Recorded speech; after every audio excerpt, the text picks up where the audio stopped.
Buenas noches. ¿No?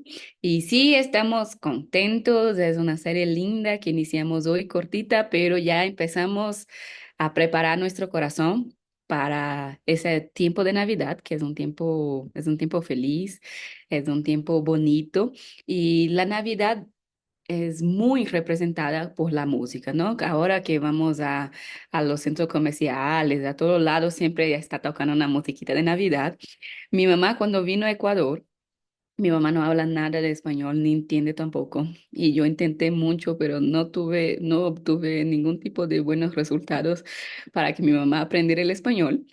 Nada, mi mamá ni Dios te bendiga, ella no podía reproducir. Lo único que mi mamá aprendió mientras estuvo en Ecuador fue Navidad, Navidad. Hoy es Navidad, porque ella vino justo en el tiempo de Navidad y había esa música por todo lado. Y lo único que mi mamá sabe de español es Navidad, hoy es Navidad. Y yo, como digo, yo me esforcé mucho en enseñarle por lo menos lo básico para que ella se pudiera comunicar o entender, pero lo único que aprendió fue la Navidad justamente por la musiquita, porque los cánticos, la música nos ayuda a interiorizar las ideas, las verdades, a sentir también. Yo particularmente aprendo muchísimo más con músicas que con cualquier otra cosa. Incluso cuando es algo difícil que yo tengo que aprender, me acuerdo que yo era bien loca porque yo hacía músicas de ingeniería, o sea, todas las fórmulas matemáticas que yo tenía que memorizar antes, yo hacía musiquitas para memorizar. Y esto me funcionó en la teología cuando me dijeron, no, el griego es muy difícil, el hebreo es muy difícil. Yo le dije, entonces ya sé, el secreto es hacer una música. Y hasta hoy yo aprendí el alfabeto griego, el alfabeto hebreo y todo cantando. O sea, hacía musiquitas para poder aprender porque era la manera más fácil que yo sentía de interiorizar y recordar. Porque una de las cosas buenas de la música es recordar. Eh, justo ahora mismo, cuando ya estábamos conectadas aquí, una amiga que su mamá murió recientemente de Alzheimer, me mandó un audio y ella me estaba diciendo que lo último que se quedó de su mamá, aun cuando ella ya sus recuerdos se desvanecían, era que ella cantaba. Ella cantaba y ahora que yo tuve la oportunidad de conocerla, ella ni siquiera podía pronunciar bien las palabras, pero como cantarolaba, como dice mi país, es como que baboseaba las músicas y es algo que llevamos con nosotros así, aun cuando una memoria falla, aun cuando estamos perdiendo hasta el conocimiento de cosas que eran tan fácil recordar antes, la música se queda. Y es por eso que es tan importante y tan significativo los cánticos de natividad, la parte de la Biblia más popular, que todos más saben, o sea, la mayoría de las personas saben de la Biblia, son los salmos. Y los salmos es justamente eso, cánticos.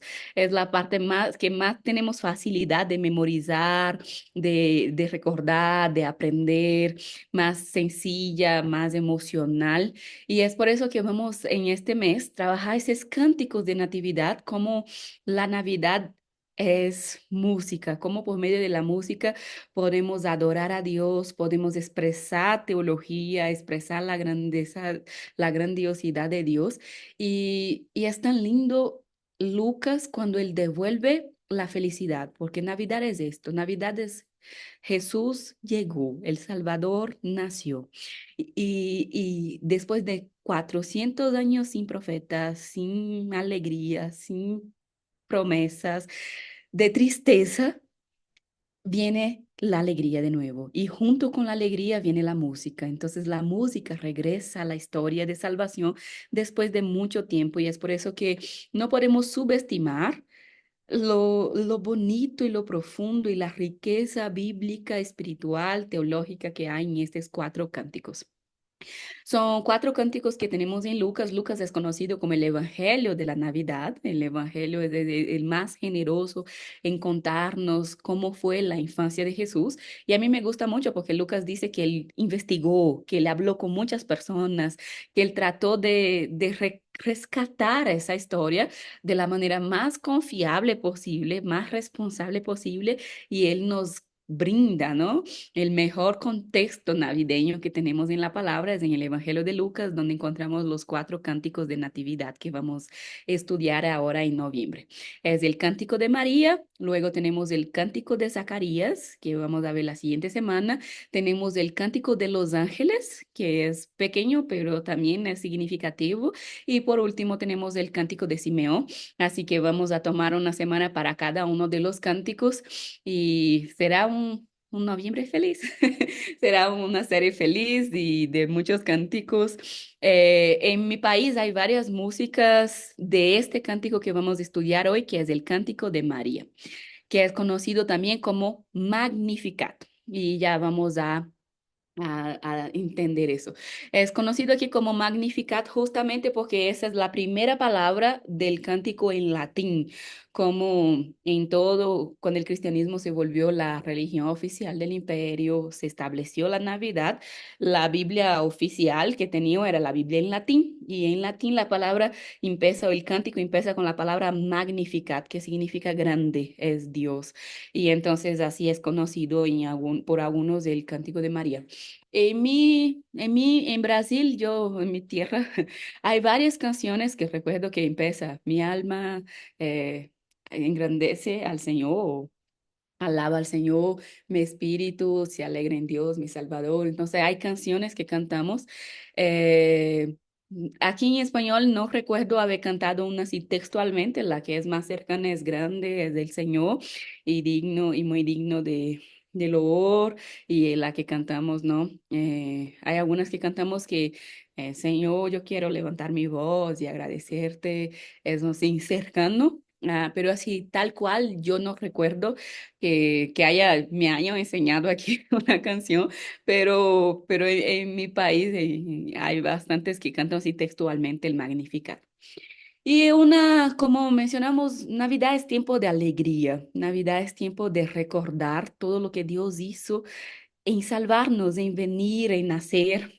Y es muy bíblico esa idea de canciones de alegría. Santiago, la carta a los Santiago dice que los que están felices canten. Y es eso lo que hacemos en Navidad. Cantamos porque estamos felices, porque somos felices, porque Dios nos salvó, porque el Salvador vino a rescatarnos, a perdonarnos, a dar su vida por nosotros para que hoy estuviéramos teniendo y celebrando la Navidad.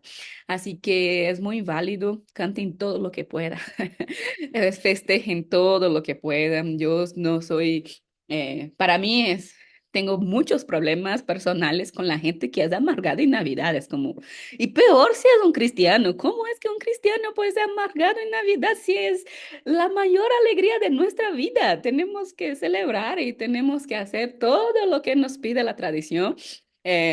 Aquí estamos hablando aquí de los diferentes países. La pastora mencionaba Colombia, por ejemplo, de todos los festejos que hacen. En Brasil hay varias cosas diferentes. Aquí en Ecuador, por ejemplo, me parece muy interesante lo de las fundas de caramelo. No he visto eso en ningún otro lado. Así que es también una manera de compartir alegría, ¿no? Porque lo dulce nos deja felices y alegres. Y esto es un tiempo feliz y que es hacer y todo esta, la palabra de Dios nos pueda brotar, pueda hacer brotar en nosotros esa felicidad plena. Así que vamos a reflexionar en cada uno de los cánticos y vamos a empezar con el cántico de María. Yo creo que a veces siento que por, a veces un poco de problemas por la tradición católica y toda la cuestión de María, nosotros eh, olvidamos mucho en ese sentido de no considerar a María como Madre de Dios y todo lo demás, que estamos totalmente de acuerdo, en el sentido de que no es digna de adoración, es un ser humano común y corriente como todos los demás, pero creo que dejamos mucho, olvidamos mucho la figura de María dentro de la parte protestante evangélica por ese problema ahí, o tratar de alejarnos de esa tradición católica. Y es una pena porque María definitivamente tiene que haber sido la mujer más extraordinaria de este planeta y de la humanidad para que sea la madre de nuestro Salvador, ¿no? Y creo que tiene mucho a enseñarnos con su vida, con su historia, con su testimonio y, y vamos a aprender un poco de con ella aquí a través del Cántico de María. Y el Cántico de María, yo me atrevo a decir que quizás sea el cántico más teológico de toda la Biblia. Y eso es como, ¡ah! Es una niña que no tuvo la oportunidad de estudiar teología como era María. En su época las mujeres no podían estudiar. Era una jovencita, me imagino María por su cultura y época debía ser una adolescente todavía. Y es como, y aquí vemos la grandeza de ese cántico y la grandeza del Espíritu que bajó sobre ella, porque dice que el Espíritu la llenó y ella fue llena del Espíritu y el Espíritu nos hace cantar. Y esa es una de las cosas que quiero rescatar. Voy a volver a eso, pero cuando la palabra nos dice que nosotros no sabemos orar como conviene, pero el Espíritu intercede por nosotros y ora por nosotros. Y ese cántico de María es un claro ejemplo de esto, porque es el cántico más teológico que hay en la Biblia en relación a las referencias, de ya les voy a mencionar esto.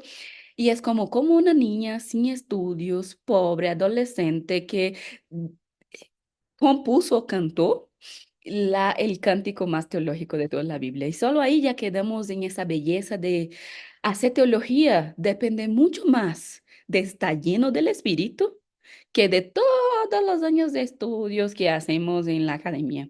Y digo eso como teóloga de profesión, profesora de teología, y es como es muy importante estudiar. Yo creo que dedico mi vida porque creo que vale la pena dedicar mi vida a estudiar teología, a enseñar teología y cómo esa búsqueda por conocer a Dios nos hace crecer, nos hace plenos, nos transforma, nos llena, pero todo eso solo es posible y solo tiene sentido si estamos llenos del Espíritu, si el Espíritu vino sobre nosotros para revelarnos eso de manera plena, para revelarnos esto de manera profunda.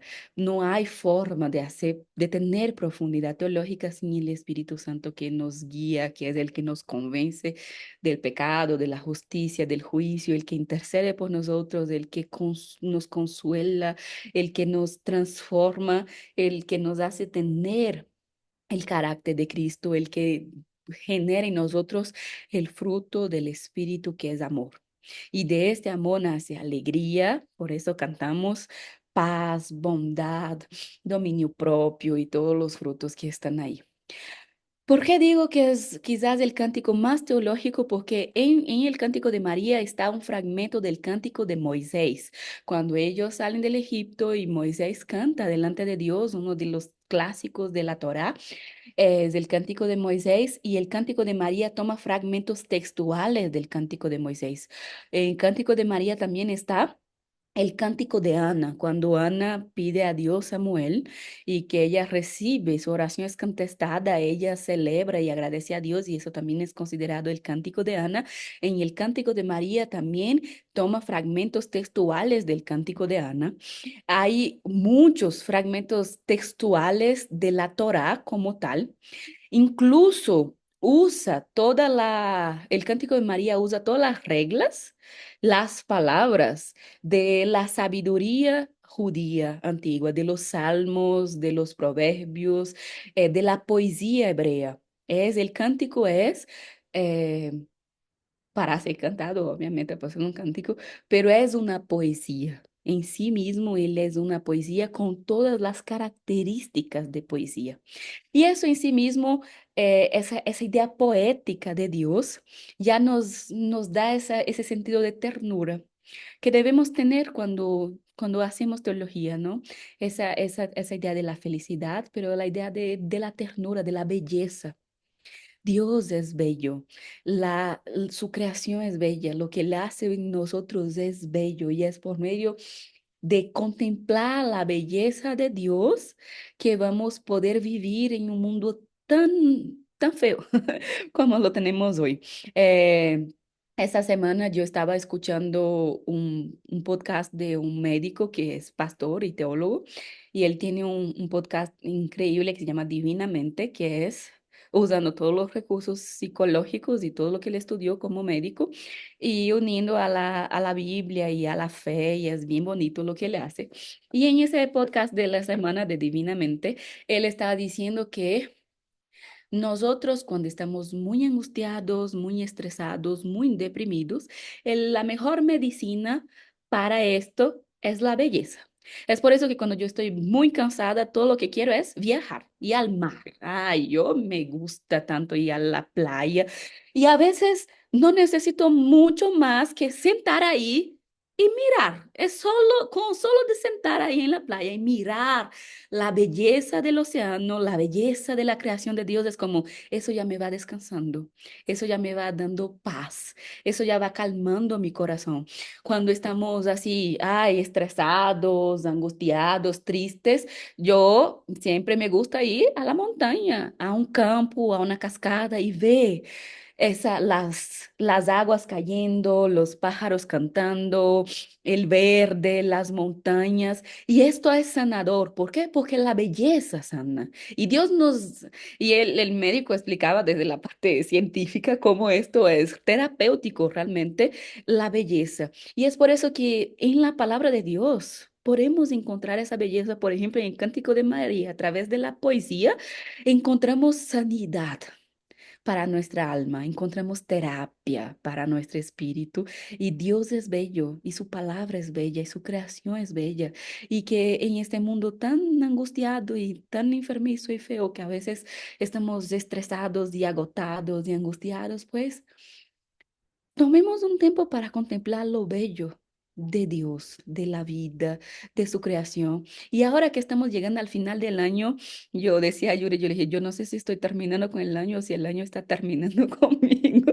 Yo si estoy acabando el año o si el año me acabó a mí, pero porque yo estoy llegando a pedazos ahora al final de este año, físicamente, de salud mismo. Y entonces yo decía esto. Y es como aprovechar el cansancio que realmente, generalmente llegamos al final del año cansados por todo el trabajo, porque nos organizamos así anualmente, pues una buena terapia para poder recuperar fuerzas, para renovar nuestra fe, nuestro espíritu, sanar nuestra mente, nuestro cuerpo, es contemplar la belleza de Dios. La belleza de Dios, toda la oportunidad que tengan de ver a través de una flor, a través de un jardín aquí en Ecuador. Una de las cosas que me gusta mucho es, hay jardines y flores y plantas por todo lado, más todavía que en mi país, por ejemplo. Mi mamá quedó súper impactada porque ella dijo, "¡Ah! Yo pago tan caro en unas orquídeas y aquí la orquídea da así las veredas de la gente". Y yo sí, es cierto. Y y es como contemplemos las cosas, la belleza de Dios en las cosas sencillas, en las plantas, en los pájaros, en nuestros, en los hijos, ¿no? En los nietos, en las mascotas. A veces yo veo a Melinda, yo digo, "Ay, Melinda, es tan bonita, ¿no? Es una cosa tan linda". Y es como a veces, y también aprender a ver la belleza de Dios en nuestras vidas. Eso nos va a enseñar este cántico, porque es como, a pesar de todas las dificultades, nosotros estamos llegando vivos. Ahora, en esta etapa, desde el final del 2024, cuando muchos otros no tuvieron esta oportunidad, estamos llegando con comida suficiente en nuestras mesas. Pasamos un año difícil, pero nunca nos faltó el pan de cada día. Y eso es bonito, porque Dios está cuidando de nosotros. Estamos llegando con una casa sobre nuestra cabeza, un techo sobre nuestra cabeza. Y esto es la belleza de Dios manifestándose siempre. Ah, nos estamos ahora aquí en Ecuador quejándonos de la luz y de la oscuridad, pero los que más nos quejamos es porque más posibilidad tenemos en la casa de tener muchos aparatos electrónicos, de tener internet, wifi, computadora, y todo esto es reflejo de la belleza y de la bondad de Dios en nuestras vidas. Dios ha sido bueno, Dios ha sido bueno con nosotros, a pesar de las dificultades, a pesar de los sufrimientos. Él manifiesta su belleza y su bondad en nuestras vidas siempre. Vamos a leer el cántico como tal, completo, y luego vamos dividiéndolo en fragmentos para recordar o resaltar algunas cosas que el Señor ministró más fuerte en mi corazón. Pero si ustedes también Dios les ministra algo distinto, al final les voy a dar la oportunidad para que puedan compartir también lo que creen del cántico. Y el cántico está en Lucas capítulo 1, del versículo 46 al 56.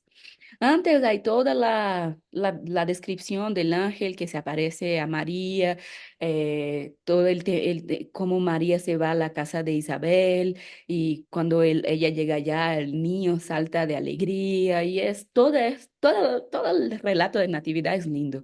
Pero nos vamos a detener aquí hoy y poner la énfasis en el cántico como tal. Y dice así la palabra del Señor. Y María proclamó en cántico. Mi alma canta la grandeza del Señor. Mi espíritu se alegra en Dios, mi Salvador, porque puso su mirada sobre su humilde sierva. A partir de ahora, todas las generaciones dirán que yo soy plenamente feliz. Pues el Todopoderoso hizo grandes cosas en mi vida, santo es su nombre. Y su misericordia se renueva para siempre sobre los que confían en él. Hizo proezas con la fuerza de su brazo, hizo ir a los arrogantes que se creen mucho, destronó a los poderosos y exaltó a los humildes, llenó de riquezas a los hambrientos y a los ricos les quitó todo. Ayudó al pueblo de Israel para recordar su misericordia, cumpliendo la promesa hecha a nuestros antepasados a través de Abraham. Bendijo a su descendencia para siempre. Y aquí termina el cántico y luego dice que María se quedó con Elizabeth por un periodo de 3 meses y luego se regresó a su casa. Ay, es realmente un cántico bueno. Podemos quedar todo noviembre realmente solo en el cántico de María, pero hay que avanzar. Y una de las cosas que les mencionaba que María tiene en la poesía bíblica y la poesía hebrea es una cosa que esta semana respondíamos a la hermana Brenda que se llama paralelismo.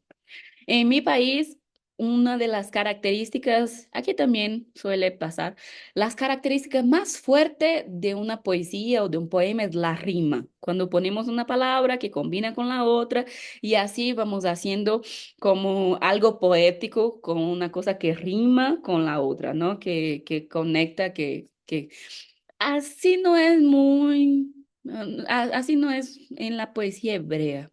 En la poesía hebrea, cuando ellos quieren dar esa característica de poesía, ellos usan el tema del paralelismo, que es pone una idea de una forma y vuelve a repetir la misma idea, pero con una manera diferente, usando sinónimos.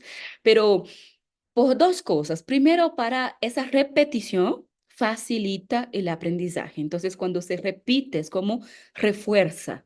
Cuando digo una cosa 2 veces, 3 veces, es como, es importante, memoricen esto, aprendan esto. Y segundo, para esa cuestión estética de ellos, poética, es cuando hacen el paralelismo. Y aquí en el Cántico de María es muy fuerte ese paralelismo. A veces parece nosotros ya, si fuera, yo si fuera a analizar como profesora académica el texto de María, decía es redundante, pero eso no es redundante en la poesía bíblica. Esto es poético. Esto es arte. Eso es lo que ellos están tratando de hacer, es artístico. Y aquí, como mencioné, esa sabiduría, esa poesía hebrea es conocida como Odayot, que es la palabra que se usa para definir, que es muy presente en el Antiguo Testamento. Y es muy presente, por ejemplo, en los manuscritos de Qumran, hay muchos Odayot, que es esa poesía paralela con significados teológicos. Es como, esto es profundo, ponga atención, memorice, aprenda, interiorice eso en tu corazón. Y como mencioné, el Cántico de María es muy teológico porque es totalmente basado en el Antiguo Testamento, en las promesas de Dios, en los atributos de Dios, en los nombres de Dios el estilo del Antiguo Testamento, de la palabra de Dios. Y aquí es una de las primeras cosas que quiero resaltar mucho, es, cantamos mucho. En la alabanza a veces hasta confundimos adoración y música, lo que no es cierto en todo sentido. La música hace parte de la adoración, pero la adoración es más profunda que solo cantar.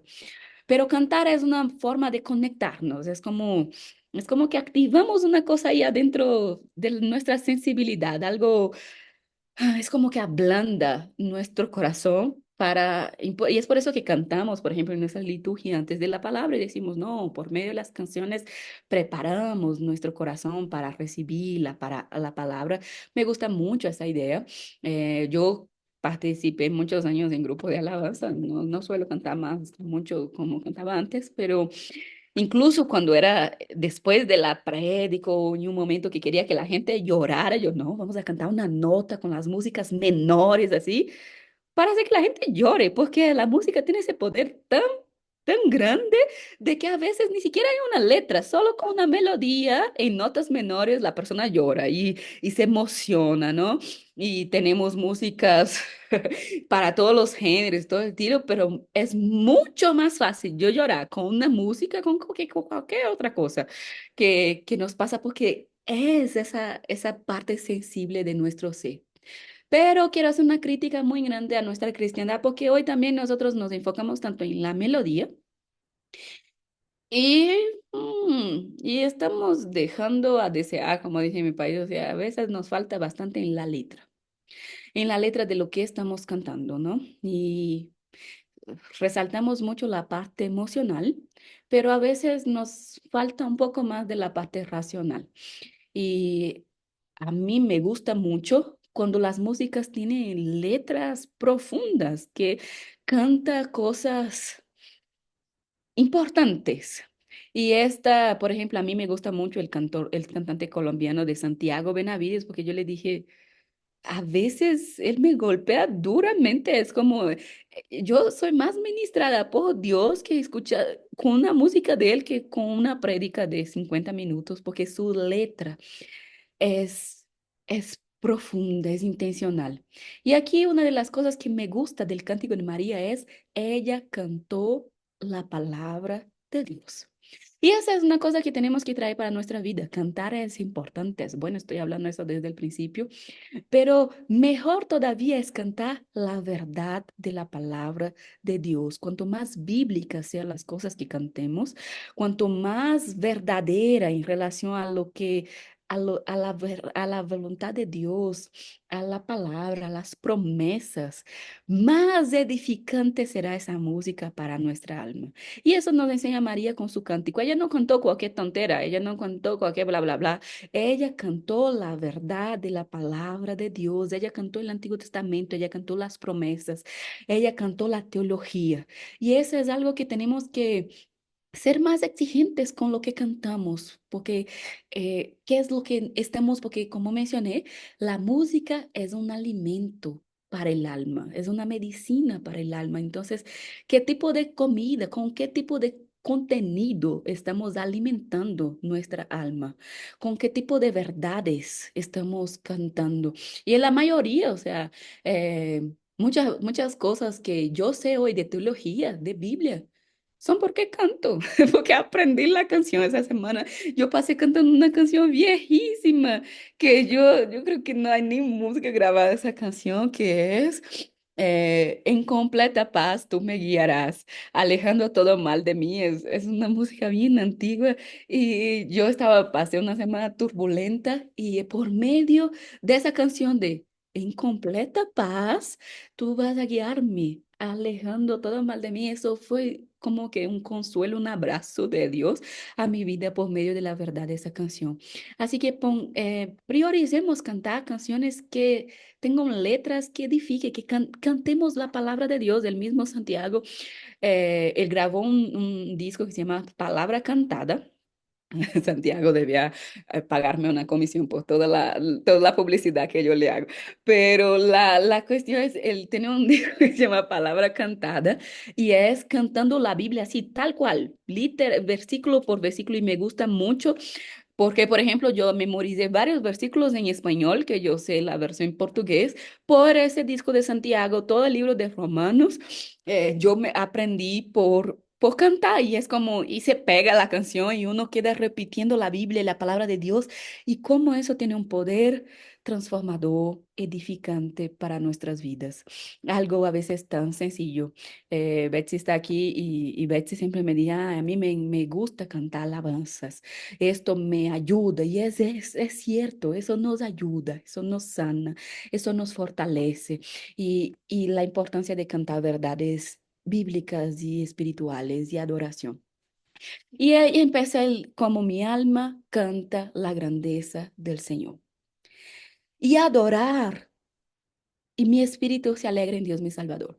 Y aquí me gusta porque una cosa que Jesús va a revelar ya después, cuando está grande, a la mujer samaritana, que la verdadera adoración es en espíritu y en verdad. María ya lo estaba cantando cuando estaba recién recibió la noticia que se iba a embarazar del Señor, que es con mi alma y con mi espíritu. Y el alma aquí puede ser traducido de muchas maneras, pero puede ser traducido incluso como la razón, como la verdad. Y es como esa frase de María, como cuando dice, mi alma canta la grandeza del Señor y mi espíritu se alegra en Dios, mi Salvador. Está diciendo exactamente lo que Jesús enseñó tan lindamente a la mujer samaritana años después. La verdadera adoración no se trata de espacios, no se trata de lugar, se trata de actitud y es con mi alma y mi espíritu, en espíritu y en verdad. Así es como tenemos que adorar a Dios. Y es lindo como ella dice, y aquí mira lo paralelismo que les indicaba. Mi alma canta la grandeza del Señor y repite la otra frase, mi espíritu se alegra en Dios, mi Salvador. Es prácticamente lo mismo que dijo anteriormente, pero haciendo ese paralelismo poético para reforzar la idea. Otra cosa que aprendemos sobre adoración aquí, la adoración no es para mí, no es sobre mí. Es resaltando la grandeza de Dios, la alegría en Dios, porque nosotros, ahí yo bien desaforada, ¿no? A mí no me guardo mucho la lengua a veces y es un problema, pero un día que terminábamos la alabanza en mi iglesia en Brasil, llega una persona y dijo, no me gusta mucho la alabanza que ustedes cantan, yo... Pues qué pena, no era para ti que yo estaba cantando, no era para Dios. Y es esa idea que a veces nosotros perdemos de perspectiva, a pesar de malcriación. Y la respuesta aquí que yo di es, la alabanza no es para mí, no, la alabanza no es para los demás, la alabanza es para Dios. Es como, estoy alegrando el corazón de Dios con mi adoración, estoy alegrando el corazón de Dios con esa alabanza. Eh, la grandeza es de Dios, es en Dios, es para el Salvador. La adoración es en espíritu y en verdad, pero es los que adoran al Padre. La adoración es todo lo opuesto de la idolatría.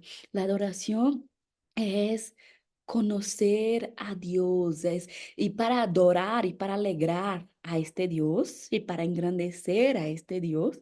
Yo tengo que conocer al Dios que adoro, porque si no conozco al Dios que adoro, no es adoración. Y yo siempre les repetí eso varias veces ese año, vuelvo a repetir de Salmo 115. Salmo 115 es muy especial en muchos sentidos, pero hay una premisa en ese salmo que es genial. Y como vi, a veces nosotros nos dispersamos con cosas tan que no son importantes en el salmo, que es, el salmo empieza con, no a nosotros, Señor, no a nosotros, pero a ti, toda la gloria. Es a ti, es para ti. Es por ti, para ti, en ti, todo es de Él, por Él, para Él, son todas las cosas. Y entonces el salmo empieza porque nuestro Dios está en el cielo y como les mencioné la semana pasada en mi versión, y hace lo que le da la gana, ¿no? Pero y hace su voluntad y hace lo que Él quiere. Y empieza a decir un texto que nosotros, como mencioné, a veces usamos el Salmo para atacar a los católicos y no tiene nada que ver con esto. El Salmo empieza como, porque los ídolos de ellos tienen boca, pero no hablan, tienen manos, pero no apalpa, tiene pies, pero no caminan, tiene oídos, pero no oye. Y él sigue eso. Y ahí viene la gran premisa del Salmo, que es, háganse semejantes a ellos todos los que lo adoran. Y aquí hay una verdad teológica profunda que ustedes tienen que aprender y guardar en su corazón. Nosotros nos hacemos semejantes a lo que adoramos. Si adoramos a Dios, nos hacemos cada vez semejantes a Dios. Si no somos semejantes a Dios, entonces tenemos que buscar qué de hecho estamos adorando. Porque si no háganse semejantes a ellos, adoración es apropiarse. Y es como, si no conocemos al Dios que adoramos, no vamos a lograr ser semejante a Él. Entonces estamos adorándolo cualquier otra cosa que no sea Dios. A veces adoramos hasta nuestra propia religión, adoramos la religiosidad y no a Dios. Háganse semejantes a ellos. Tenemos que, para adorar, tenemos que hacernos semejantes a Dios. Si queremos medir nuestro nivel de adoración, decir, cuánto más adoro, medimos por el nivel de semejanza que tenemos con Dios. Si somos bien diferentes a Dios, entonces el problema está en realmente a qué o quién estamos adorando. Y esto es algo que hay que tener muy claro para que cerremos bien este año con adoración y que toda nuestra vida sea una adoración a Dios y que cada día seamos cada vez más semejantes a Dios a través de la imagen de Cristo Jesús. Y María dice eso, ¿no? Mi alma canta la grandeza de Dios. Dios es grande, Dios es bueno. Y mi espíritu se alegra en Dios, mi Salvador. Y hay dos cosas aquí, aún más en esa frase que quiero rescatar. La primera es la alegría que estamos hablando desde el principio con las canciones. Somos bombardeados cada día para que seamos tristes, angustiados. Pero tenemos una promesa de Dios, que nuestra alegría viene de Dios. Me gusta mucho la carta a los filipenses y es considerada por muchos la carta de la alegría. Y, y yo mucho tiempo creí que era considerada la carta de la alegría porque los filipenses eran alegres. Y después me di cuenta que era todo lo contrario. Por eso ellos no tenían la alegría suficiente, por eso que Pablo pasa todo el tiempo diciendo, alégrense, alégrense, alégrense. Y una de las cosas que Pablo trata de enseñar fuertemente a los filipenses es la alegría no se condiciona a las circunstancias. Yo aprendí a estar contento en toda y cualquier situación, dice Pablo. Cuando tengo mucho, cuando tengo poco, cuando va a decir todas no importa las circunstancias, yo soy feliz, yo soy alegre. ¿Por qué? Porque mi alegría no depende de las circunstancias, mi alegría viene de Dios. Y Dios es estable y Dios es firme. Y si aprendamos, porque a veces no es fácil, pero si aprendamos a poner Dios como fuente de nuestra alegría y no las circunstancias que nos rodean, vamos a entender lo que es realmente ser feliz, lo que es realmente ser alegre, aun cuando el mundo se está cayendo a pedazos, aun cuando estoy en un momento de muchas luchas en mi vida, eso no significa que yo pierda mi alegría, si mi alegría está en Dios. ¿Por qué? Porque Dios siempre va a estar conmigo. Yo nunca lo voy a perder. Y esto es algo que María nos enseña aquí en la cuestión de la alegría. Y la otra cosa que quiero rescatar todavía de esa parte aquí es Dios mi Salvador. Jesús significa eso, ¿no? Que Dios nos vino a salvar. Josué, Yeshua. Dios vino a salvar a su pueblo. Y Jesús es nuestro Salvador. Y cantamos, ha nacido el Salvador. Y esta es la cosa más feliz, la mejor noticia. Por eso es un evangelio. Una noticia buena. Una noticia de transformación. Ha nacido el Salvador. Y la cuestión que yo siempre pregunto a mis estudiantes de teología es, ¿por qué Jesús es tu Salvador? ¿De qué te salva Jesús? ¿De qué te salva Dios? Porque a veces nosotros decimos muchas cosas, ay, Jesús, mi Salvador, y cantamos y creemos con todo nuestro corazón de que Jesús es nuestro Salvador. Pero no podemos a veces razonar esa idea claramente de ¿qué es la salvación? ¿De qué me salva Dios? ¿Por qué Jesús es mi Salvador? ¿Por qué Él me salva? ¿Por qué Él es mi Salvador? ¿De qué? Y esto a veces preguntan mis estudiantes de teología avanzados, ¿de qué te salva Dios? Y ellos a veces no me pueden responder. Y hay algunos me dicen, me salva del pecado yo. Y nosotros no seguimos siendo pecadores. No seguimos. Y empiezan a dar las respuestas y yo les empiezo a hacerles otras preguntas para que piensen con intencionalidad. ¿Qué es la salvación? ¿De qué nos salva Dios? Y, y les dice, últimamente en la iglesia hemos hablado mucho de esto, que nosotros no somos santos para ser salvos. Somos santos y buscamos la santidad porque fuimos salvos. ¿Y qué significa eso? ¿Qué significa que Dios nos salvó? ¿Qué significa que Jesús es nuestro Salvador? Y una de las cosas que creo con todo mi corazón y repito es Dios no tiene compromiso con quien no necesita de un Salvador. Y eso nos vamos a seguir aprendiendo aquí en el Cántico de María. El tema de la humildad, porque ella dijo, puso su mirada sobre su humilde sierva. Y una de las cosas que aprendemos de María y por qué fue electa y escogida entre todas las mujeres, porque era humilde, en todo sentido de la palabra. Y es la primera cosa para ser salvados es ser humilde, reconocer que necesitamos un Salvador. Esa humildad de decir, yo no me puedo salvar sola. Yo no puedo tener una vida plena por mí misma. Yo necesito reconocer que dependo de Dios, que dependo de un Salvador. Y tener esa humildad para reconocer que Él es mi Salvador. Y que Él es el poderoso, que Él es el grande, y que Él es el Señor, que Él es el Dios, que Él es la fuente de la felicidad, de la alegría, del sentido, de la vida. Y ella dice eso, ¿no? Y hay algo, otra cosa que es, Él puso su mirada sobre mí.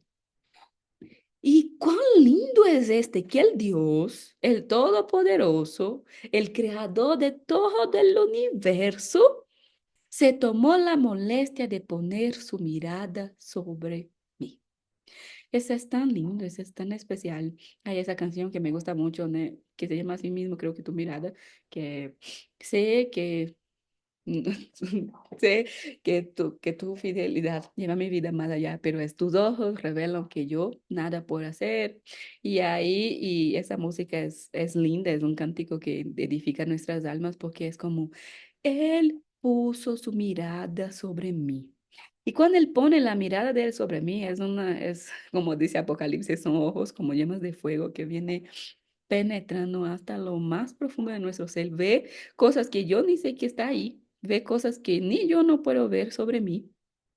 Y Él ve, y a mí me gusta la versión de Apocalipsis, que los ojos son como llamas de fuego en el sentido de que el fuego viene purificando. Y cuando Él pasa su mirada sobre nosotros, es una mirada purificadora, es una mirada sanadora, es una mirada transformadora, porque cuando Él nos mira es diferente. No podemos seguir iguales después que Él pasa la mirada sobre nosotros. Y es tan lindo, como mencionábamos al principio, sentí que Él nos mira. Y hay, la oración es una cosa tan hermosa. Y hay un texto de Mateo que me llama mucho la atención, que es el texto cuando dice, cuando ustedes quieren hablar con Dios, entra en su cuarto, cierra la puerta y oren a Dios y el Padre que ve en secreto. Y yo me quedo así como, mm, uno está orando. Y si se supone que orar es hablar, ¿no? También hace parte de la liturgia y de la oración. Ahora es mucho más que eso, pero nosotros oramos por lo general hablando. Y para mí es muy interesante que el texto no dice, y el Padre que oye en secreto, él dice, y el Padre que ve. Y eso es tan especial porque es como, es mucho más que las palabras. Cuando oramos, Dios no solo nos escucha, pero Él nos ve. Él pone su mirada sobre nosotros y Él ve incluso la actitud que tenemos cuando oramos.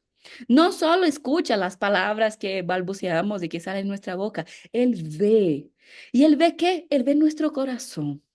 Él ve nuestro interior, Él ve lo más profundo de nosotros y el Padre que ve cuando oramos, Él nos va a recompensar y ve en secreto, ¿no? Es como y ve en lo más oculto, Él ve lo que está más profundo ahí y nos recompensa en público y es como Él puso su mirada sobre nosotros y esto es algo grandioso que Dios ponga su mirada sobre nosotros. Y desde que Dios pone la mirada de Él sobre nosotros, a partir de ahora, dice María, todas las generaciones dirán que yo soy plenamente feliz. La palabra que usa aquí es la Macarios, es la misma de las bienaventuranzas.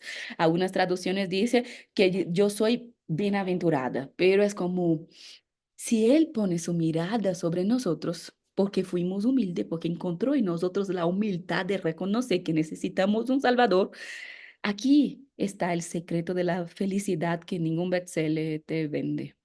Que todos esos coaches ahí tratan de venderte y de ponerte, y aquí está el verdadero secreto de la felicidad.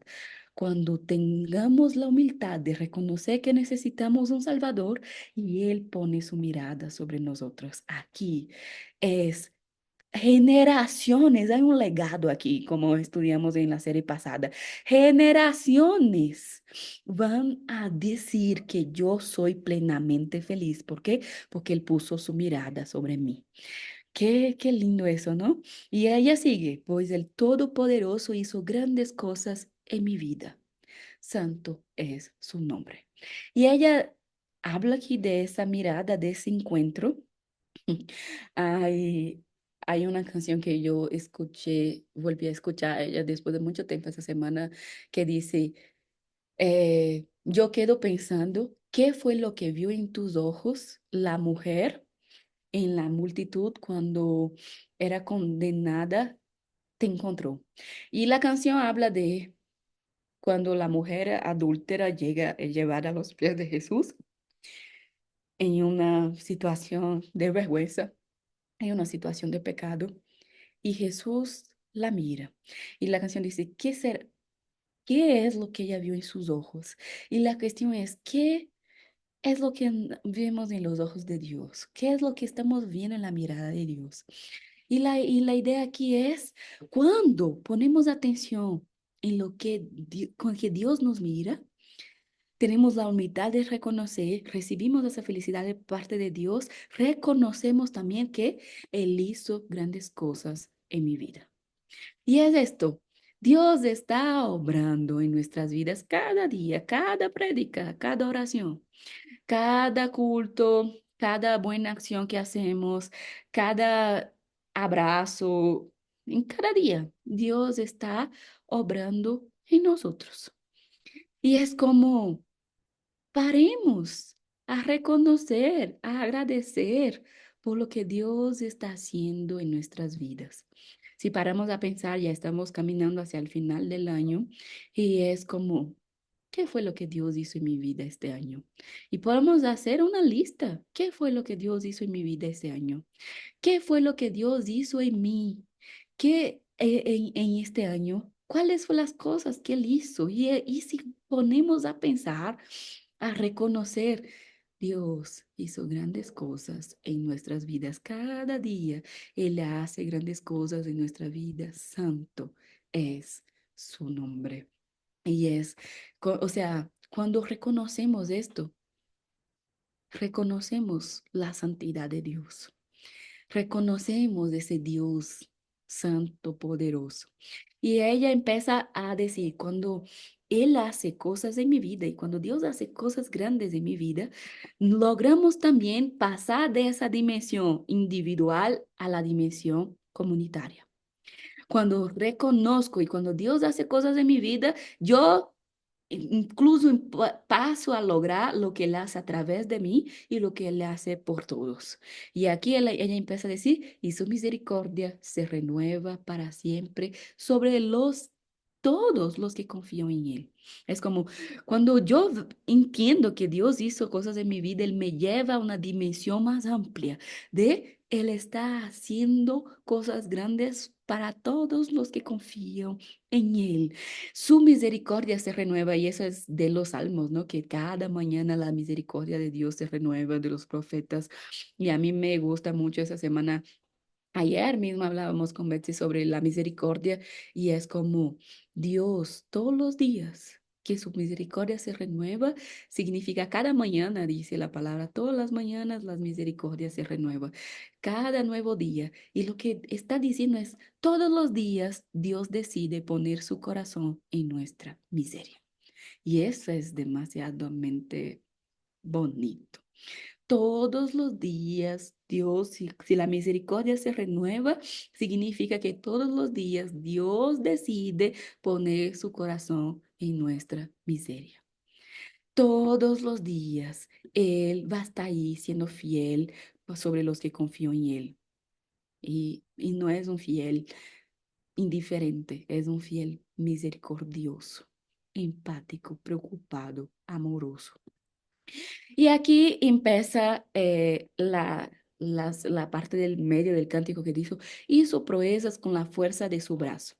Y la fuerza de su brazo en la teología bíblica significa justicia. Algunas versiones incluso dice con su diestra, que es su mano derecha, que es para decir, Él está haciendo justicia. Y es como Él hizo proezas con su justicia. Y cuando la justicia de Dios empieza, ahí las cosas empiezan a cambiar de lugar. El mundo corrupto, este mundo caído, donde los arrogantes que se creen mucho son exaltados y los humildes son cada vez más humillados.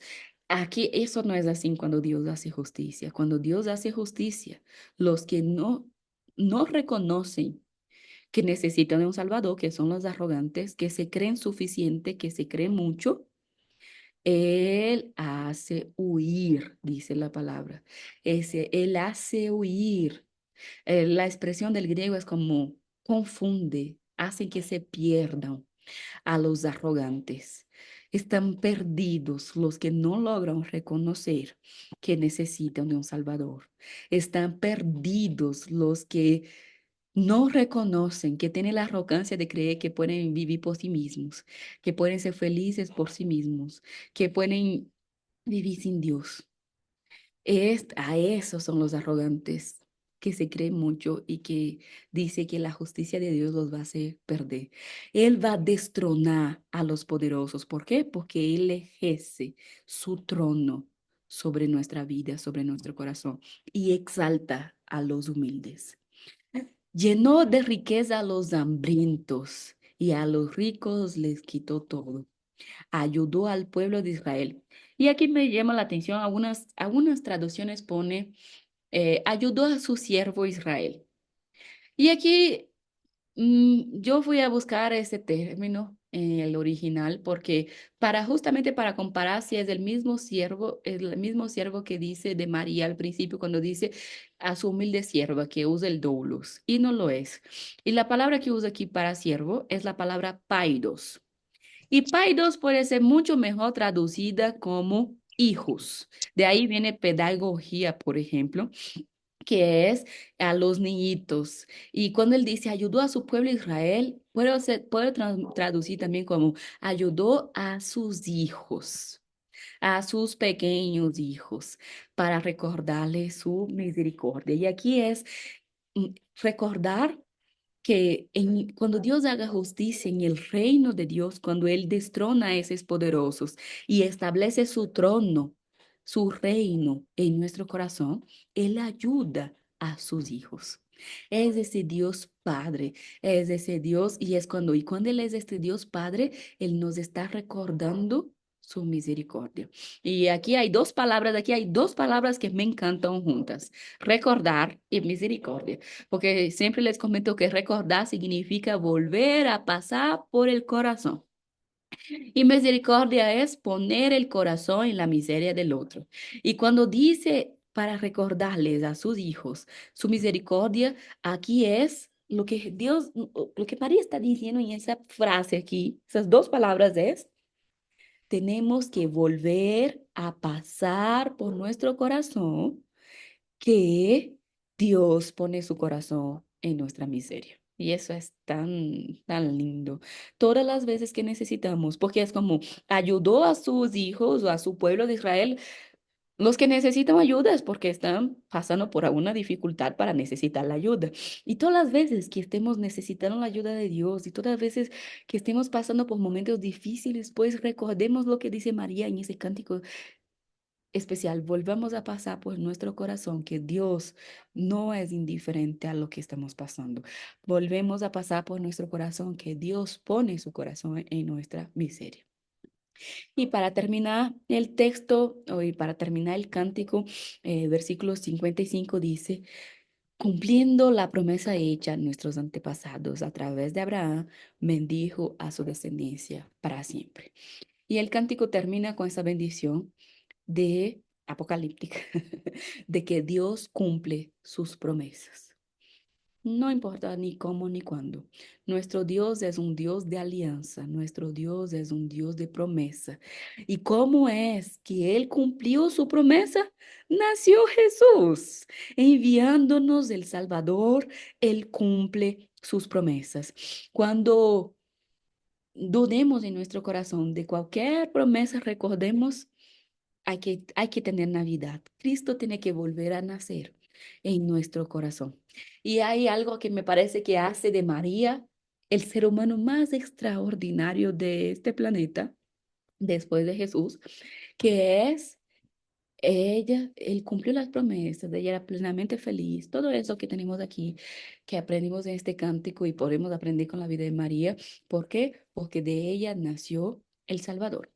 Pero empezó ese propósito, empezó por María, pero eso está destinado a todos nosotros. No es una exclusividad para María. Empezó a través de ella, pero lo que la Navidad nos enseña, o que la Navidad es Jesús, Jesús naciendo. Y lo que tenemos que entender en esta Navidad, para que las promesas de Dios se cumplan en nuestras vidas, para que seamos benditos siempre, para que la gracia de Dios esté sobre nosotros, es justamente eso. Tenemos que ser exactamente como María. ¿En qué sentido? En que Jesús nazca en nuestras vidas, a través de nosotros en este mundo, todos los días. Que la Navidad sea diaria, que la natividad de Cristo sea diaria, que cada día que yo despierte en la mañana, Cristo nazca de nuevo en mí. Y a través de mí, que cada vez, ese es el propósito del Evangelio.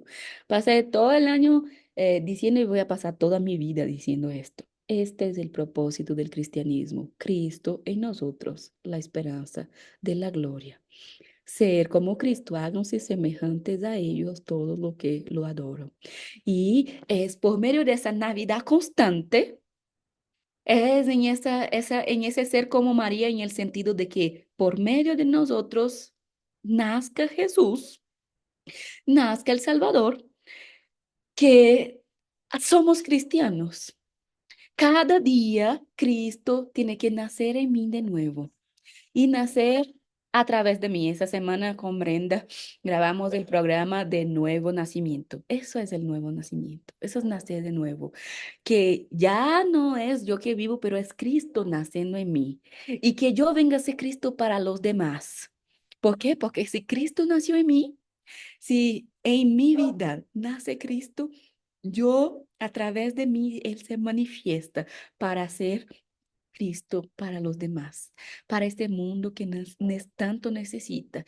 Esto es el propósito del cristianismo, ser igual al Cristo. Por eso somos discípulos. Ser discípulo es ser igual al Maestro. Y este es el propósito de toda. Y es Navidad. Que cada día sea Navidad, que esa felicidad constante, que esa alegría, que ese cántico, que esa salvación sea real y presente. ¿Por qué? Porque a través de nosotros o en nosotros cada día nazca Jesús. Y eso es lo más lindo de lo que nos puede enseñar María. Y cuando Jesús nace, podemos cantar, podemos hacer teologías profundas. Somos llenos del Espíritu y la mirada de Dios está sobre nosotros y encontramos esa felicidad plena. Aquí detengo la grabación para escucharles dudas, preguntas.